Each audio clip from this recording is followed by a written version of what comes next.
Assalamualaikum warahmatullahi wabarakatuh. Waalaikumsalam warahmatullahi wabarakatuh. Bismillahirrahmanirrahim. Alhamdulillahi rabbil alamin. Wal 'aqibatu lil muttaqin. ولا عدوان إلا على الظالمين والصلاة والسلام على أشرف الأنبياء والمرسلين سيدنا ومولانا محمد وعلى آله وأصحابه المجاهدين الطاهرين أما بعد. Saudara-saudara kaum muslimin rahimakumullah. Setiap kita muslim di dalam kehidupan ini selalu ingin dicintai oleh Allah Subhanahu wa taala. Dan tidak seorang pun di antara kita yang hidup ingin dimurkai oleh Allah Subhanahu wa taala. Jangankan lagi dimurkai Allah, dimarahi tetangga saja kita kadang-kadang sudah merasa tidak enak. Padahal bagaimanapun, kalau sekadar dimarahi tetangga, kita masih bisa menghindar, pergi atau pindah ke tempat lain. Tahun depan kita kembali lagi, barangkali sudah bisa berdamai. Tapi jikalau Allah yang murka kepada kita, padahal alam ini adalah miliknya belaka, rasanya kemana lagi langit tempat kita bernaung, dan kemana lagi bumi tempat kita berpijak. Setiap orang ingin dicintai Allah, tapi tidak setiap orang mau melakukan perbuatan-perbuatan yang kalau dikerjakannya Allah akan cinta kepadanya. Dan setiap orang tidak ingin dimurkai Allah, tapi orang kadang-kadang tanpa sadar melakukan perbuatan-perbuatan yang justru dimurkai oleh Allah Subhanahu wa taala. Pada pertemuan kali ini ingin saya sampaikan kepada hadirin satu hadis qudsi di mana Allah Subhanahu wa taala berfirman melalui lisan Nabi besar Muhammad sallallahu alaihi wasallam. Uhibbu salasan wa hubbi li salasin ashad. Aku cinta, kata Allah, kepada 3 macam golongan manusia, tapi aku lebih cinta lagi kepada yang 3 macam lagi. Jadi ada yang sekedar dicintai Allah, ada yang lebih lagi dicintai oleh Allah Subhanahu wa ta'ala. Siapa mereka? Mari kita ikuti satu persatu isi daripada hadis qudsi ini. Yang pertama, uhibbu ahlas safa. Aku cinta, kata Allah, kepada orang-orang yang pemurah. Aku cinta kepada orang-orang yang ringan tangan, mempunyai kepekaan sosial yang tinggi, gemar menolong orang yang memang memerlukan pertolongan. Aku cinta kepada orang-orang yang semacam itu. Saudara-saudara kaum muslimin rahimakumullah, di zaman sekarang ini, seiring dengan makin tajamnya persaingan hidup, makin tingginya tensi ekonomi, antara tenaga kerja yang masuk pasaran dengan lapangan kerja yang tersedia jauh dari memadai, gaya hidup orang semakin konsumtif, semakin individualis. Timbullah sikap hidup elu-elu, gua-gua. Kepekaan sosial mulai lentur dan luntur, tapi tidak terwujud di dalam kehidupan sehari-hari. Padahal agama mengajarkan Allah cinta kepada orang-orang yang bermurah tangan, gemar melakukan pertolongan, peka melihat penderitaan dan kesulitan orang lain. Adalah Allah melebihkan rezeki sebagian kita dari yang lain. Dimaksudkan untuk saling tolong-menolong, bahu-membahu dan bantu-membantu. Sehingga dengan demikian, apa yang disabdakan Nabi dalam hadis, Ar-Rahimuna yarhamuhumur Rahman, irhamu ahlal ardi yarhamkum man fis sama. Orang-orang yang punya sifat belas kasih akan dikasihi oleh Allah Subhanahu wa ta'ala. Sayangi yang di permukaan bumi, nanti yang di langit akan sayang kepadamu. Akan turun rahmatnya kepada kita bersama. Alangkah nikmatnya kehidupan ini, jikalau yang berkuasa menyayangi yang lemah lalu melindunginya, jikalau yang alim menyayangi yang awam lalu membimbingnya, jikalau yang kaya menyayangi yang miskin lalu mengulurkan tangan memberikan bantuannya, akan terciptalah rahmat dalam kehidupan. Tapi jikalau sebaliknya, yang berkuasa malah menindas dan menekan yang lemah, yang alim malah membodoh-bodohi yang memang sudah bodoh, sementara yang kaya menyantap yang miskin, akan terjadilah bala dan bencana dalam kehidupan. Bukan lagi rahmat yang turun, melainkan azab akan menimpa kita secara keseluruhan. Begitulah terdapat tirai halus yang memisahkan kita dari konsep ajaran agama kita yang luhur. Agama mengajarkan yadul ulya khairun min yadi sufla, bahwa tangan di atas lebih baik daripada tangan yang di bawah. Orang yang memberi lebih baik daripada orang yang menerima.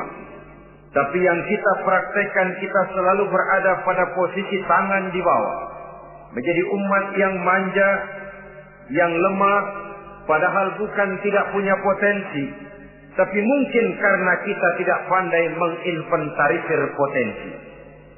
Kadang-kadang ada panitia pembangunan masjid, membangun masjid, meletakkan batu pertama sekaligus jadi batu terakhir. Setelah itu la yamutu wa la yahya, hidup tidak kelihatan geraknya, mati pun tidak ketahuan kuburannya. Masjid impoten, pesantren terbengkalai, majelis taklim terlunta-lunta, rumah sakit Islam tak kunjung selesai. Tidak adakah orang Islam yang kaya? Banyak. Tidak adakah orang Islam yang punya posisi kunci, posisi basah, posisi menentukan? Banyak. Secara jujur kita harus berkata, yang belum banyak ialah yang mau berbuat atas nama dan demi kepentingan agamanya. Kita juga bukan tidak punya potensi. Kita tidak pandai menginventarisir potensi untuk kepentingan dan kemaslahatan kita bersama. Saudara-saudara kaum muslimin rahimakumullah. Dengan demikian, kita bisa lihat dalam kehidupan sehari-hari di masjid misalnya. Itu kalau hari Jumat kadang-kadang kita sengaja mau berangkat sholat Jumat tidak bawa uang.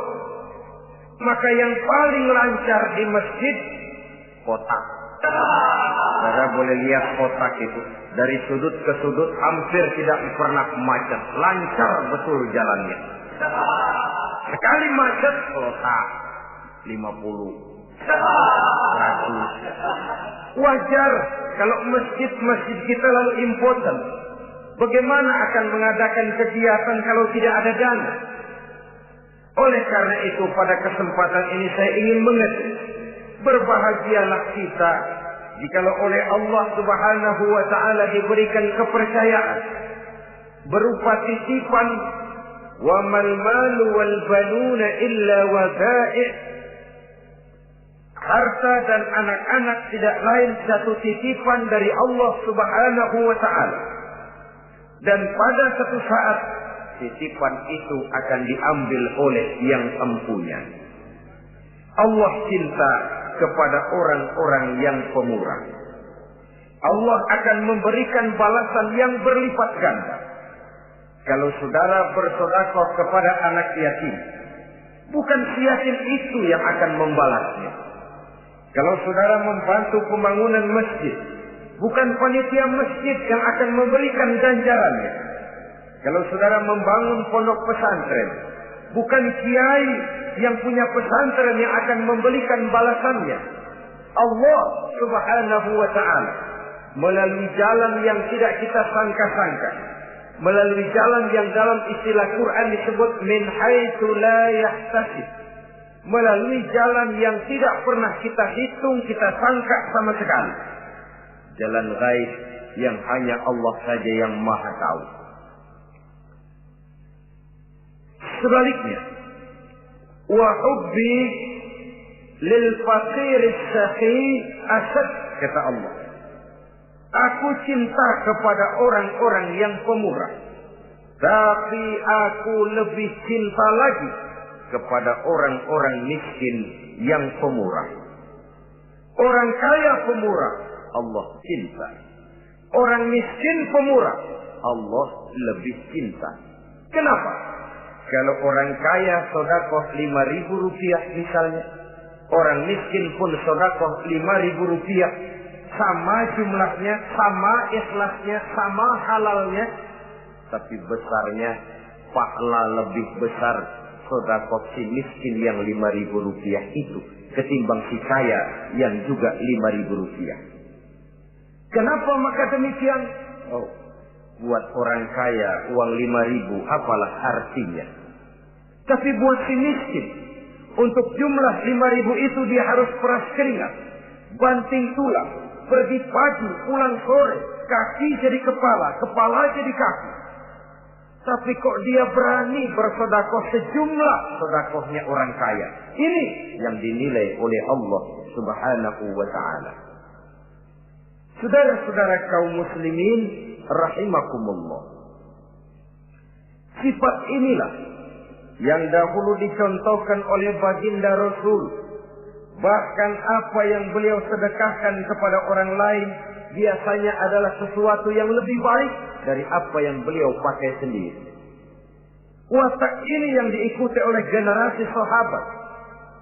Kita ambil contoh ketika terjadi perang Tabuk misalnya.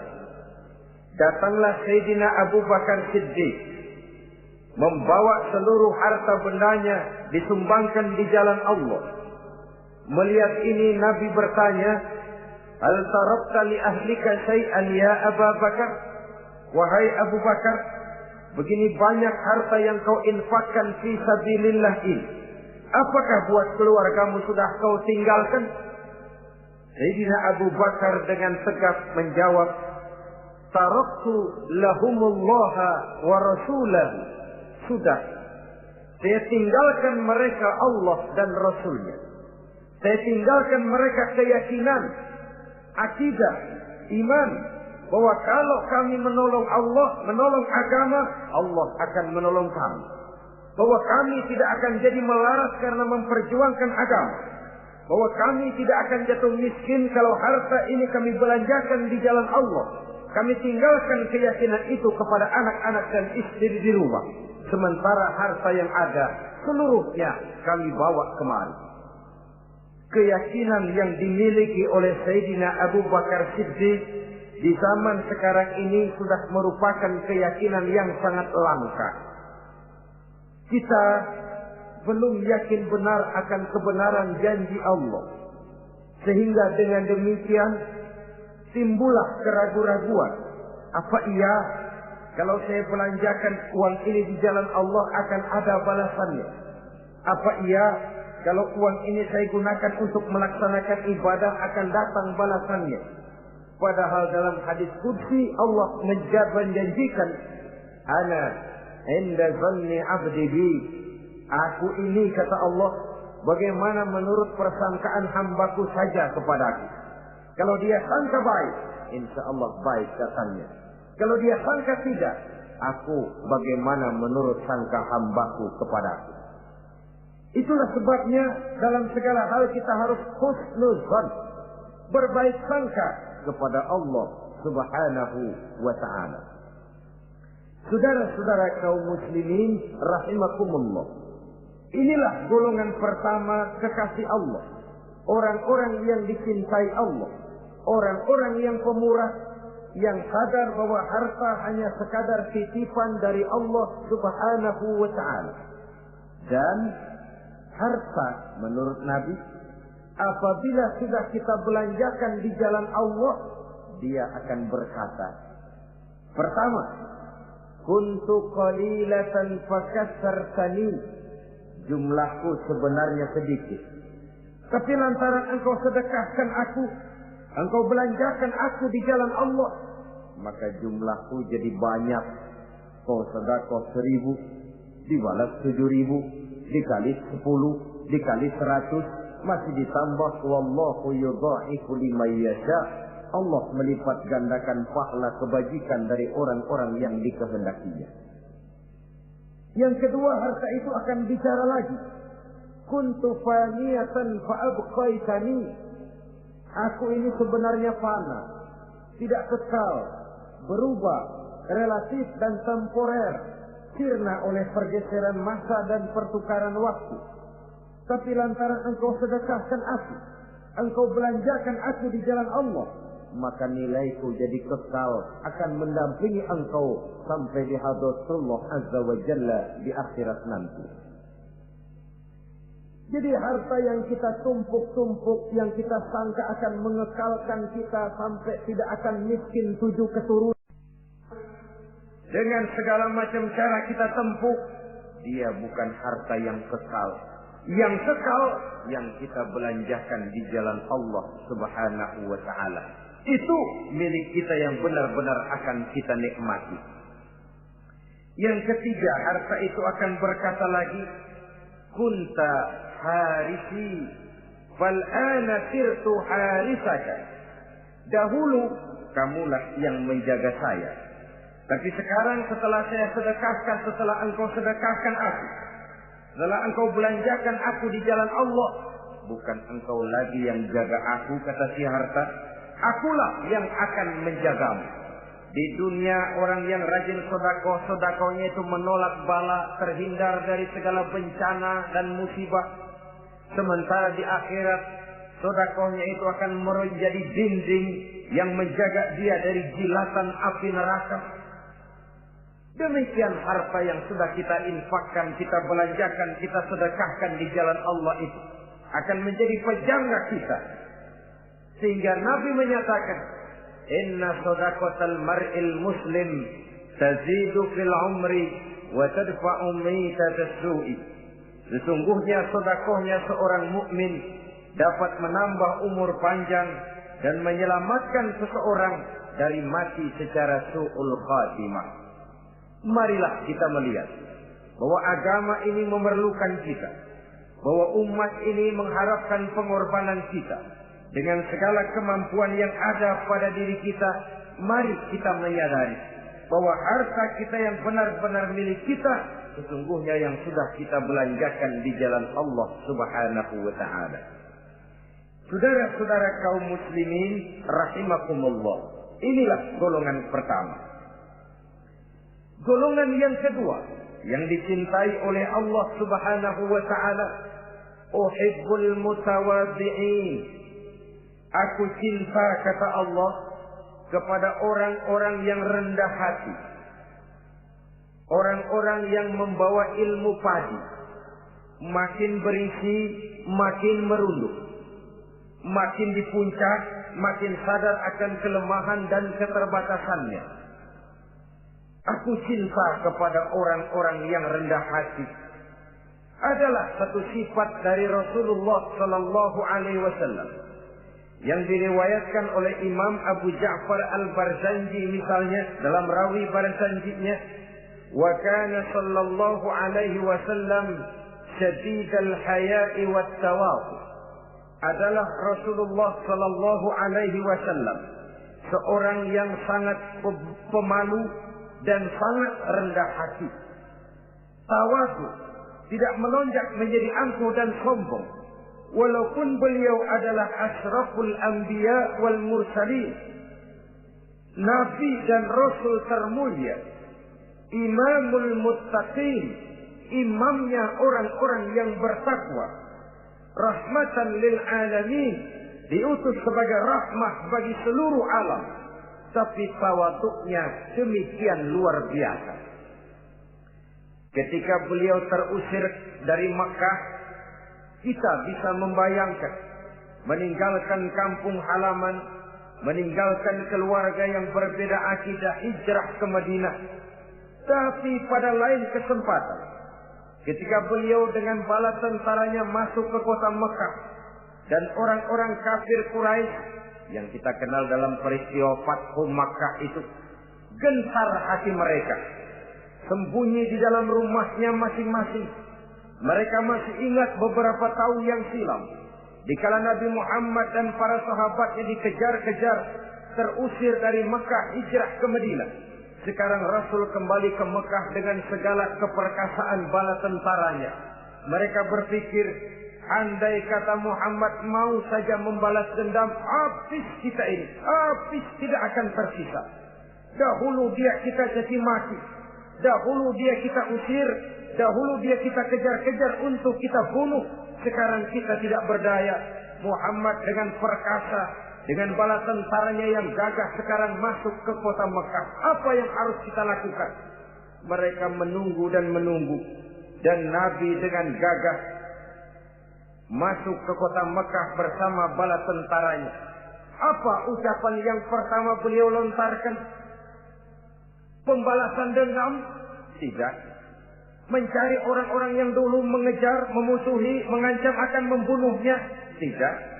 Beliau tidak teriak-teriak, mana itu Abu Jahal, mana itu Abu Lahab, mana itu Abu Sufyan, mana itu dulu orang-orang yang memusuhi saya dan sahabat saya, ayo keluar kalau berani, ha? Tidak. Pidato ucapan pertama yang keluar dari bibir yang mulia itu sungguh di luar perkiraan kufar Quraisy. Apa jawab Nabi? Pidato Nabi, al-yauma yaumul marhamah. Tuan-tuan para Quraisy, tidak usah khawatir. Hari ini adalah hari yang penuh kasih sayang. Saya masuk ke kota Makkah semata-mata untuk menunaikan ibadah. Tidak akan ada balas dendam. Tidak akan ada pertumpahan darah. Siapa yang masuk ke Masjidil Haram dia aman. Siapa yang masuk ke Masjidil Haram dia tenang, tidak akan diganggu barang sedikit pun. Bersih hatinya dari balas dendam. Tidak ada watak untuk menunjukkan kepongahan pada beliau berada di puncak kejayaan. Tidak. Ini yang disebut sadidul haya wa tawadhu. Sangat rendah hati. Tidak melonjak menjadi angkuh dan sombong lantaran keberhasilan yang pernah dicapainya. Uhibbul mutawadhi'in. Aku cinta kepada orang-orang yang rendah hati. Makin berkuasa, makin rendah hati. Makin berilmu, makin rendah hati. Makin kaya, makin tawadhu. Wa hubbi lil ghaniyil mutawadhi asad. Tetapi kata Allah, aku lebih cinta lagi kepada orang-orang kaya yang rendah hati. Orang miskin tidak sombong, Allah cinta. Orang kaya tidak sombong, Allah lebih cinta. Sebabnya apa? Rasa-rasanya kalau ada orang miskin tidak sombong, memang sudah harusnya. Tapi kalau ada orang kaya, apa saja dia punya. Kebunnya ada di mana-mana, kendaraannya sejumlah keluarganya, uangnya, depositonya ada di berbagai bank, pabriknya banyak. Apa saja dia punya, tapi tidak sombong, tawadhu. Ini yang lebih dicintai oleh Allah Subhanahu wa ta'ala. Saudara-saudara kaum muslimin rahimakumullah. Oleh karenanya, hadis qudsi ini menanamkan kesadaran kepada kita bersama bahwa yang pantas untuk sombong hakikatnya cuma Allah saja. Itu sebabnya salah satu asmaul husna Allah disebut al-mutakabbir. Kalau Allah sombong, wajar karena memang tidak ada Tuhan lain selain Allah. Alam dan seluruh isinya adalah miliknya belaka. Tidak ada satupun yang bisa mengklaim. Al-mutakabbir huwallah. Yang pantas sombong hanya Allah subhanahu wa ta'ala. Saudara-saudara kaum muslimin rahimakumullah. Yang ketiga, orang yang dicintai oleh Allah subhanahu wa ta'ala, uhibbut taibin. Aku cinta kepada orang-orang yang bertaubat. Kepada orang-orang yang apabila berbuat kesalahan, dia segera sadar. Dijadikannya kesalahan itu sebagai satu pelajaran untuk tidak diulanginya lagi pada masa yang akan datang. Adalah lebih baik kita mulai dari kertas yang kelabu, hitam sekalipun, kalau akhirnya akan menjadi lembaran-lembaran yang putih, ketimbang kita mulai dengan lembaran yang putih, kalau akan ditutup dengan lembaran-lembaran hitam noda yang tidak berhapus. Allah subhanahu wa ta'ala Maha Pengampun, Pengasih dan Penyayang. Ia akan memaafkan segala perbuatan yang bersifat salah dari hamba-hambanya, asalkan tidak diulanginya lagi. Manusialah yang sering kejam, membiarkan dirinya larut dan hanyut diseret arus dosa. Ia sadar itu satu kesalahan, tapi tidak berupaya untuk menyelamatkan dirinya sendiri. Apakah itu berupa yang namanya judi, minuman keras, menipu orang lain, durhaka kepada kedua orang tua, jahat kepada tetangga, suka memfitnah orang lain. Dibiarkan dirinya hanyut di dalam lembah dosa tanpa upaya penyelamatan sama sekali. Atau kadang-kadang mengulur waktu. Nanti saja sudah tua-tuaan tobatnya. Padahal waktu tidak pernah main-main. Uhibbut taibin. Aku cinta kepada orang-orang yang mau bertobat. Wa hubbi lisabit taib asad. Tapi aku lebih cinta lagi kepada orang-orang muda yang mau bertaubat. Apabila orang tua bertaubat, Allah cinta. Anak muda bertaubat, Allah lebih cinta. Dalam usia mudanya, di mana darah masih mengalir dengan panas, sejuta khayal dan keinginan masih bersemi di dalam benaknya, dia sanggup blokir semua itu, disalurkannya di jalan Allah. Allah cinta sekali kepada orang-orang semacam itu.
Saudara-saudara kaum muslimin rahimakumullah. Kalau tadi sudah saya jelaskan 3 golongan orang-orang yang dicintai Allah, yakni para kekasih Allah. Orang-orang yang pemurah, gemar memberikan pertolongan. Kemudian yang kedua, orang-orang yang rendah hati. Dan yang ketiga adalah orang-orang yang suka bertaubat. Maka kemudian hadis qudsi ini dilanjutkan oleh Allah Subhanahu wa ta'ala dengan menjelaskan lawanan dari 3 golongan tadi. Kalau 3 golongan tadi adalah orang-orang yang dicintai Allah, maka 3 golongan yang berikutnya adalah mereka yang dibenci, dimurkai oleh Allah Subhanahu wa ta'ala. Siapa mereka? Jumlahnya juga 3, lawanan dari yang 3 tadi pertama. Yang pertama, saudara-saudara, abghadul bukhala. Aku benci, kata Allah, kepada orang-orang yang bakhil, orang yang kikir, orang yang diberikan amanah berupa harta, lalu tidak tersentuh hatinya melihat kesulitan dan penderitaan orang lain. Tetangganya meratap dan merintih kelaparan, sementara ia dengan tenang berpangku tangan, padahal ada kelebihan rezekinya. Ia tahu kesulitan orang lain, tapi ia tidak berusaha mengulurkan tangan memberikan bantuan. Kenapa seseorang bisa terjebak ke dalam penyakit bakhil bin kikir alias pelit seperti ini? Oleh karena harta benda dunia itu sudah berakar kuat di hatinya. Tidak mau lepas lagi ia dari sana. Tidak mau berpisah ia dengan harta itu walau sedikit jua pun. Dan memang para ulama sufi mengajarkan, orang kaya itu ada 2. Ada orang kaya hakiki, ada orang kaya majazi.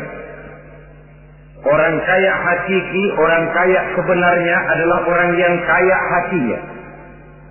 Luas cakrawala pandangannya, terbentang nuansanya, tidak cuplik melihat karunia yang diberikan Allah dalam kehidupan ini.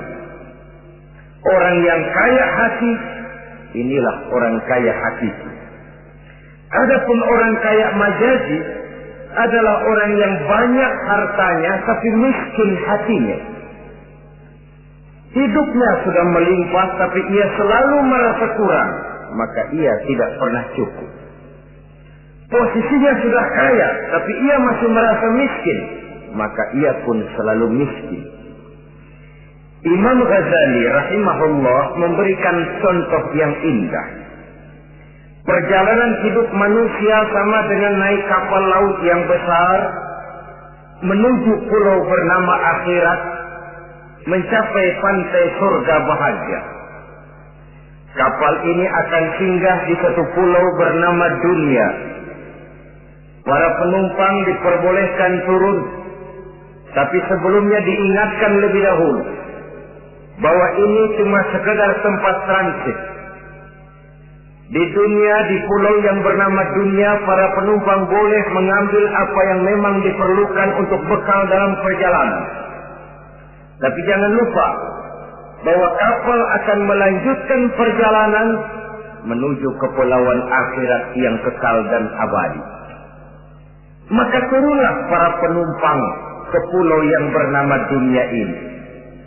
Macam-macam tingkah lakunya ketika mereka menjejakkan kaki ke pulau dunia.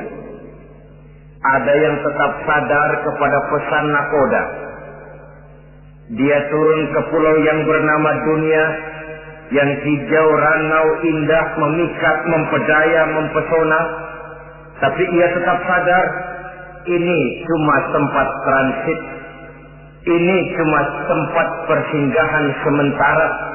Bukan ini tempat yang akan saya tuju. Kapal akan segera berangkat. Saya harus bersiap-siap. diambilnya apa yang diperbolehkan di pulau bernama dunia sebagai bekal menuju perjalanan akhirat, dan setelah itu dia segera kembali ke kapal untuk melanjutkan perjalanannya. Ada pula penumpang yang lalai. Ketika turun ke pulau bernama dunia ini, ia lupa kepada pesan sang nakoda. Ia terpedaya oleh hijau ranaunya kepulauan dunia.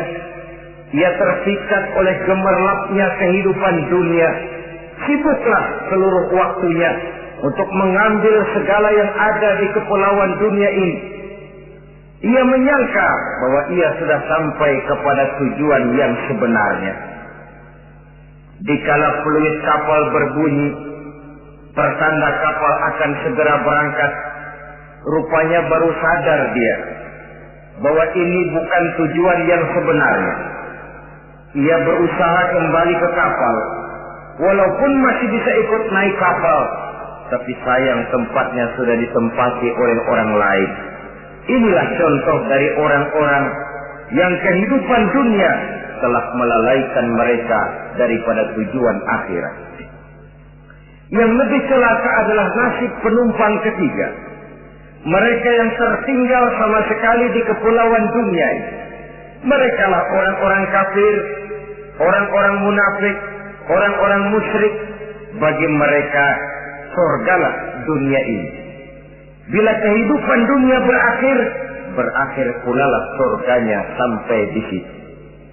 Ia menyangka sudah sampai kepada terminal akhir, padahal cuma sekedar halte, tempat di mana kapal singgah sebentar saja untuk melanjutkan perjalanan menuju kepulauan akhirat yang kekal dan abadi. Saudara-saudara kaum muslimin rahimakumullah, orang-orang yang sadar bahwa dunia cuma sekedar satu tempat transit, maka kesadaran itu menggugah dia kepada keyakinan terhadap kalimat inna lillahi wa inna ilaihi raji'un. Segalanya datang dari Allah, segalanya akan kembali kepada Allah. Tidak ada yang dibawanya saat ia terlahir ke alam dunia ini, dan tidak akan ada yang dibawanya kembali saat ia keluar meninggalkan alam dunia ini, kecuali iman dan amal soleh yang dikerjakannya di dalam kehidupan kita. Bukan bakhil yang menyebabkan orang cepat jadi kaya. Bukan pemurah yang menyebabkan orang jatuh miskin dan bangkrut. Tetapi kesadaran bahwa segalanya datang dari Allah, segalanya akan kembali kepada Allah, akan membuat kita walaupun memiliki harta dan benda, tapi ia tidak berurat dan berakar di dalam hati. Abghadul bukhala, kata Allah, aku benci kepada orang-orang yang bakhil. Kadang-kadang jangankan untuk orang lain, untuk kepentingan agama, dirinya sendiri saja tidak bisa menikmati kekayaannya. Kaya dia sebenarnya, tapi dia tidak sadar akan kekayaannya. Lebih celaka lagi, dia tidak tahu untuk apa kekayaan itu akan dipergunakan. Lahirnya mazhab materialisme, hidup serba cukup, serba ada, seperti yang kita lihat di negara-negara yang makmur, di Eropa bagian barat misalnya. Keluarga-keluarga jet set yang akhirnya bingung karena kebanyakan harta. Kalau kita di timur umumnya bingung karena tidak punya harta. Di sana orang bingung karena kebanyakan harta, mau diapakan harta itu. Akhirnya timbullah gaya hidup yang aneh-aneh, membentuk klub-klub nudis terlepas dari pergaulan dunia ramai, bergerombol tidur di goa-goa, padahal rumahnya macam istana, kamarnya 37, ada kolam renang, ruangan ber-AC, kemana pergi mobil sejumlah keluarga, dari merek-merek yang mewah, keluaran mutaakhir. Tidak puas mobil punya kapal pesiar, kapal laut, tidak cukup kapal laut punya kapal pesawat terbang pribadi. Apa yang dimau uangnya bisa bicara, tapi akhirnya lalu sampai kepada titik jenuh, sampai kepada yang namanya frozen emotional attitude. Dan sikap bakhil inilah yang pada akhirnya mendorong seseorang untuk sampai kepada tingkat yang disebut tamak, rakus, serakah. Dan mental semacam ini tidak hanya membahayakan bagi pribadi yang punya watak, tapi juga bagi lingkungan, bagi masyarakat, bahkan dalam skopnya yang luas, bagi pertumbuhan suatu bangsa, bagi pertumbuhan suatu negara.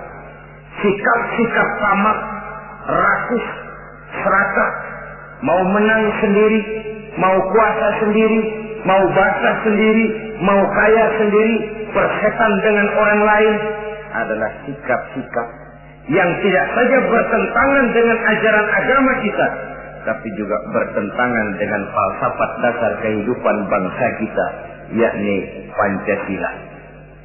Saudara-saudara kaum muslimin rahimakumullah, lawanannya kemudian Allah menyatakan, wa bughdi lil ghaniyil bakhil asad, aku benci kepada orang yang bakhil, tapi aku lebih benci lagi kepada orang-orang kaya yang bakhil.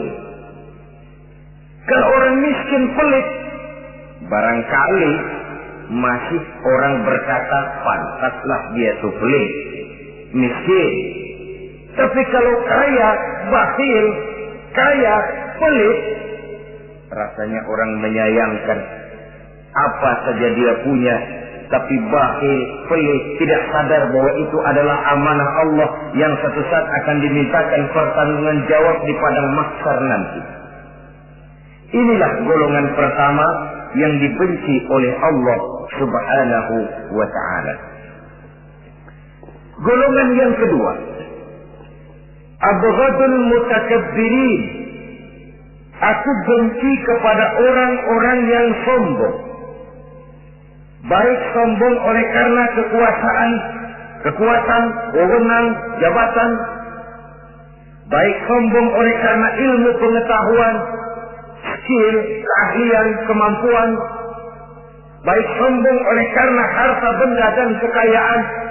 Sombong dalam segala bentuknya tidak disenangi oleh Allah Subhanahu wa ta'ala. Inilah yang saya maksud tadi dengan membawa ilmu padi seharusnya. Semakin berisi, semakin merunduk. Sebab pepatah orang-orang tua kita bilang, air beriak tanda tak dalam, tong kosong bunyinya nyari. Orang belajar silat kalau baru dapat 2-3 jurus memang genit, bukan main. Sesuatu yang barangkali sudah lumrah dalam kehidupan.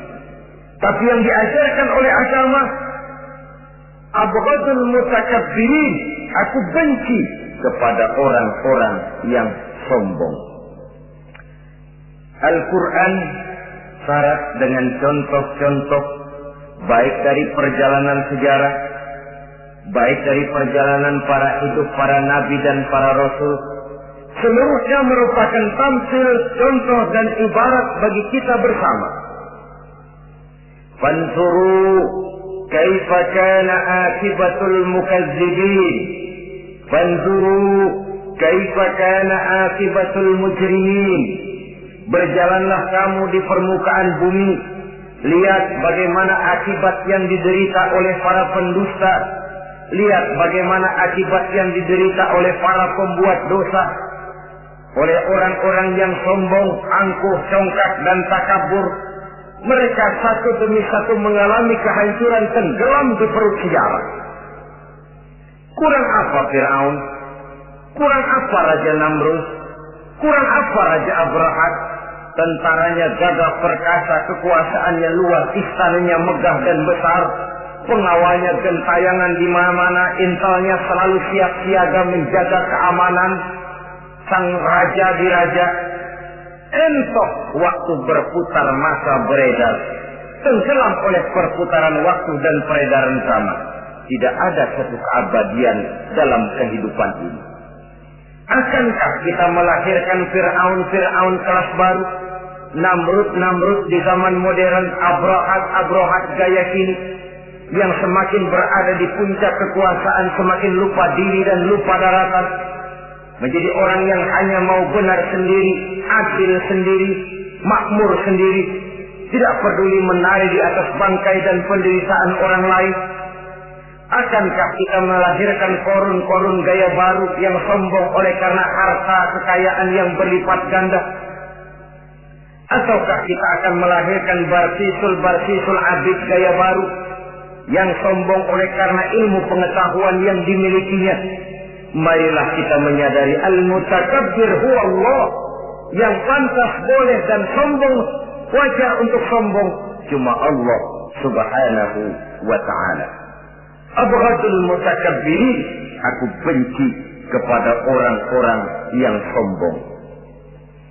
Saudara-saudara kaum muslimin rahimakumullah, lawanannya kata Allah, selebihnya wa bughdi lil faqiril mutakabbir asad, tetapi kata Allah, aku lebih benci lagi kepada orang miskin yang sombong. Ini yang sudah tidak punya pilihan.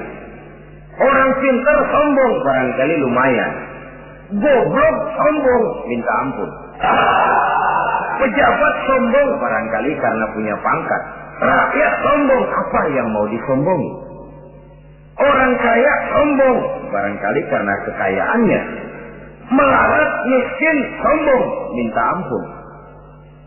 Sebab itu kata Allah, aku benci kepada orang-orang sombong, tapi aku lebih benci lagi kepada orang-orang miskin yang sombong.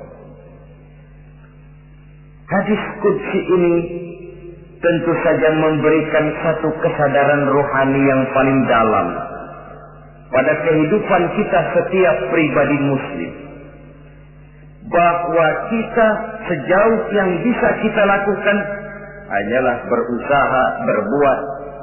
Kita terikat oleh sunnatullah, kata kita orang beragama, hukum alam kata para ahli alam, natural of law katanya. Tapi di sebalik itu, sesungguhnya segala hasil usaha, kepastian dan ketentuannya hak prerogatif dari Allah subhanahu wa ta'ala. Sehingga pada puncaknya kita akan sampai kepada pengakuan yang paling jujur, la haula wa la quwwata illa billah. Tidak ada daya kita, tidak ada kekuatan kita kecuali apa yang memang telah diberikan Allah. Dialah sumber daya, sumber gerak, sumber seluruh kekuatan. Dan kita manusia hanya mencapai itu kalau dikaruniai oleh Allah subhanahu wa ta'ala. Sewajarnya, makin bertambah ilmu, makin sadar kita akan kebodohan kita. Seperti yang diucapkan oleh Al-Imam Syafi'i rahimahullah, setiap tambah ilmuku, bertambah tahulah aku akan kebodohan. Sewajarnya, semakin bertambah harta kita, semakin sadar kita akan kemiskinan kita. Semakin bertambah tinggi pangkat dan jabatan kita, semakin sadar kita dari mana kita datang, kemana kita akan pulang, dan di mana kita akan berada sekarang. Dengan kata lain, ilmu itu, harta itu, pangkat dan kedudukan itu sesuatu yang perlu dan perlu. Tapi bukan sebagai tujuan. Semuanya cuma sekedar alat. Tujuannya apa? Jangka panjang di akhirat untuk mencapai ridho Allah. Jangka pendek di dunia ini harus menjadi rahmatan lil alamin. Bagaimana ilmu itu jadi rahmah bagi lingkungan, bagaimana kekuasaan itu jadi rahmah bagi lingkungan, bagaimana harta itu jadi rahmah bagi lingkungan, berfungsi sosial untuk kebersamaan di dalam kehidupan ini. Saudara-saudara kaum muslimin rahimakumullah, inilah golongan kedua yang dimurkai oleh Allah subhanahu wa ta'ala. Golongan yang ketiga,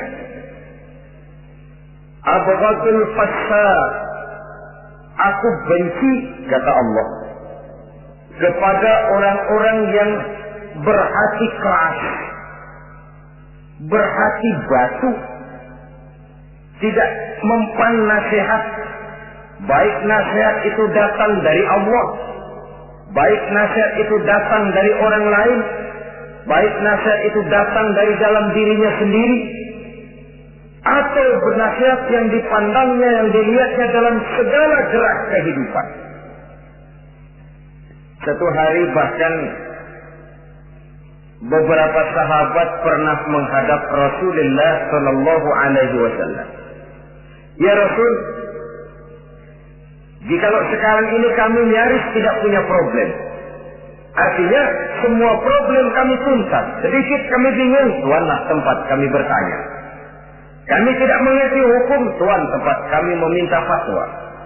Kami ingin mendapat petunjuk, kepada Tuan kami mengadu.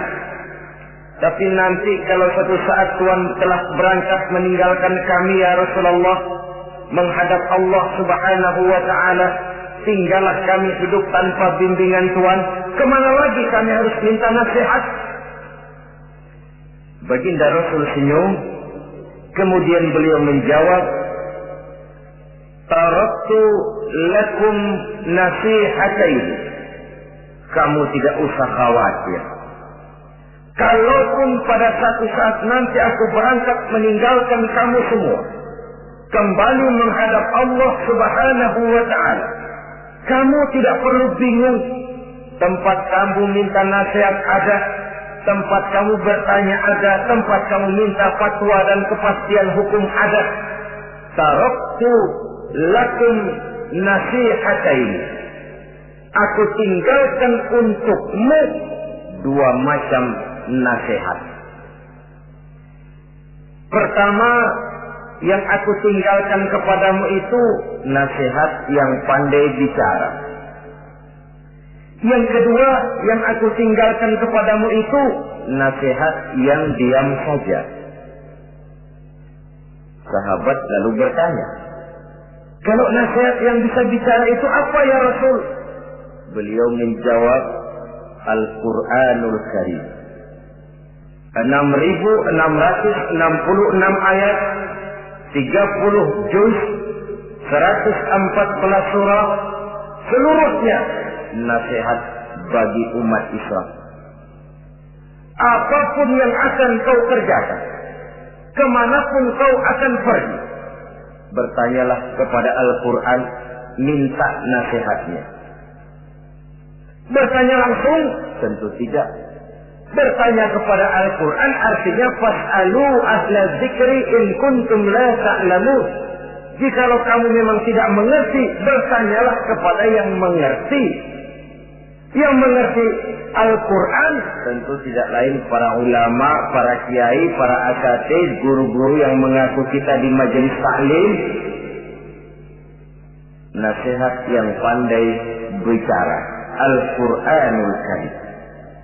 Kemanapun saja kaki akan kita langkahkan, ke arah manapun bumi yang akan kita tuju, mintalah lebih dahulu nasihat Al-Quranul Karim. Usaha apapun yang akan kita lakukan, mintalah nasihat kepadanya. Itu nasihat yang pandai bicara. Lalu sahabat bertanya lagi, kalau nasihat yang diam saja itu apa ya Rasul? Beliau menjawab, nasihat yang diam saja itu maut. Diam saja dia, tidak bicara, tapi pasti datangnya. Dan itu jadi nasihat. Kalau sekarang kau menyolatkan orang lain, apa tidak mungkin besok kau disolatkan orang? Kalau hari ini kau antar jenazah temanmu ke yang lahat, entah tahun depan, bulan depan, minggu depan, entah 5-10 tahun yang akan datang, bukankah kau yang akan diantar ke yang lahat? Kau tengoklah temanmu itu, matanya masih ada tapi sudah tidak sanggup lagi melihat. Jangankan melihat, digerakkan saja pun sudah tidak bisa. Telinganya belum kemana-mana tapi sudah tidak mampu lagi mendengar. Kakinya masih cukup tapi sudah tidak mampu untuk dipakai berjalan. Tangannya masih ada tapi tidak ada lagi yang bisa dipegangnya. Apa yang kurang kalau sudah demikian? Kau tumpuk harta kekayaan untuk 7 turunan, kau sangka kau tidak akan mati karena itu. Kau ingin selalu berada di puncak padahal hidup ini mendaki dan menurun. Ini seluruhnya merupakan nasihat. Orang yang hatinya keras, tidak mempan nasihat yang datang dari Allah, Quran dan mau. Nasihat yang datang dari orang lain, kadang-kadang diberikan nasihat lebih pandai dia bersilah, lebih pandai dia berkelit, lebih pandai dia berjawab. Orang yang memberi nasihat baru bicara satu, dia sudah 10. Nasihat yang datang dari orang lain tidak juga bisa menyentuh hatinya. Atau nasihat yang timbul dari dalam dirinya sendiri. Kulit yang mulai berkerut, uban yang mulai bertabur, gigi yang permisi satu demi satu. Itu kan seluruhnya merupakan nasihat. Tapi orang yang hatinya keras, kasar, istilah kita barangkali sudah kulit, badak, muka, tembok, kuping, kebo, masuk dalam golongan khatamallahu ala qulubihim. Allah sudah tutup cap, Allah tempel hati mereka, tidak masuk lagi nasihat. Na'udzubillah summa na'udzubillah. Beruntung kita kalau oleh Allah ini diberikan hati yang lembut, peka, mudah menerima kebenaran, tidak tertutup terhadap kebenaran. Walaupun kebenarannya itu datang dari seorang budak yang hitam legam. Karena memang agama mengajarkan khuzil hikmata wa la yadurruka min ayyi wi'a'in kharajat. Ambillah hikmah, ambillah kebenaran, tidak usah terlalu kau pedulikan dari mana sumbernya. Asal itu merupakan kebenaran, jadikan sebagai nasihat di dalam kehidupan. Saudara-saudara kaum muslimin rahimakumullah. Rugi dan celaka kita kalau sampai diberikan hati yang keras, kasar, masuk dalam qaswatul qalbi, hati yang kasar, keras, tidak mempan nasihat apapun. Kalau kadang-kadang masuk telinga kanan, keluar lagi telinga kiri, tidak pernah singgah di lubuk hatinya walau sebentar sekalipun, tidak pernah transit, atau kalaupun transit seperti air di daun talas, mudah bergoyah ke kiri dan ke kanan. Allah benci kepada orang-orang yang hatinya keras. Selanjutnya, wa bughdhi lisaykhil fasik asad. Tapi kata Allah, aku lebih benci lagi kepada orang tua yang hatinya keras. Tua-tua keladi katanya, makin tua makin menjadi. Kalau ada anak muda bandel, nakal, setidaknya orang masih punya harapan. Masih ada orang berkata, ya doain aja dah, mudah-mudahan dia makin dewasa, makin lurus jalan hidupnya, makin benar langkahnya, makin sadar rasa keagamaannya. Masih ada ucapan seperti itu. Tapi kalau sudah tua malah makin gila, orang sudah habis harapan. Paling orang bilang, tuh aki-aki udah asar, udah maghrib, udah dekat ke lubang kubur, bedung maghrib masih nyengsok aja di perapatan. Saudara-saudara kaum muslimin, habis rasanya harapan orang. Aku benci kepada orang yang hatinya keras, tapi aku lebih benci lagi kepada orang tua yang berhati keras. Kenakalan remaja dibenci Allah, kenakalan orang-orang tua lebih dibenci oleh Allah Subhanahu wa ta'ala. Saudara-saudara kaum muslimin rahimakumullah, semoga kita termasuk ke dalam golongan orang-orang yang